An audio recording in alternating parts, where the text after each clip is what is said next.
نا چې کوم لمنځونه د ده پر ذمه باندې پاته دي د هغو قضا راګرځول پر دې سړي واجب و فرض دي. لکه د لمانځه کول چې فرض دي، د لمانځه قضا راګرځول هم فرض دي.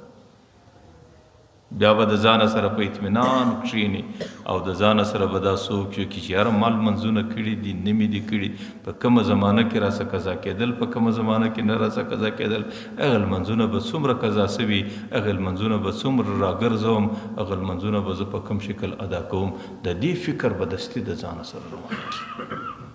او د دې د فکر د اسانه طریقه دا ده چې باره به خپلې زندګۍ ته لږ حساب وکړي چې زما عمر څو دی او دا خپل بلوغه سبا اندازه ورته کښېږدي. زما عمر 40 کاله دی او زه پر 15 کاله باندې بالغ سوی یم او د 40 څخه چې 15 کاله وباسې نو غالبا دا څو کاله 25 کاله تېرېږي. 25 کاله زما پر ذمه باندې لمنځونه او په هر کال کې زما پر ذمه 2100 لمنځونه دي. ځکه د ګرده کال لمنځونه چې سړی شمار کړي 2100 ځانې راځي.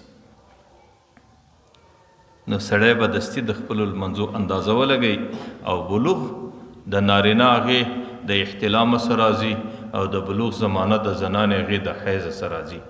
لیکن که چیرې سړي ته احتلام و حیض نور معلومیږي، په دې خبرو د سړي سر نه خلاصیږي چې اوس دې بنده کې احتلام ته رسېدلی دی یا زنانه دې ناجوړۍ ته رسېدلې ده، که د بلوغ حد نه رسېږي بیا که نارینه دی که زنانه دی بس پر 15 کال به ته بالغ متصور کوي.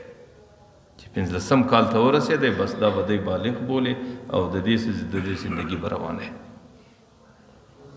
بیا به دستي سړی د خپلې زندګۍ اندازه ورته ولګوي چې د دې ورځ څه د 25 کاله پر ما باندې لمنځونه فرض او په دې 25 کاله کې ما څومره لمنځونه کړي دي او څومره نه دي کړي.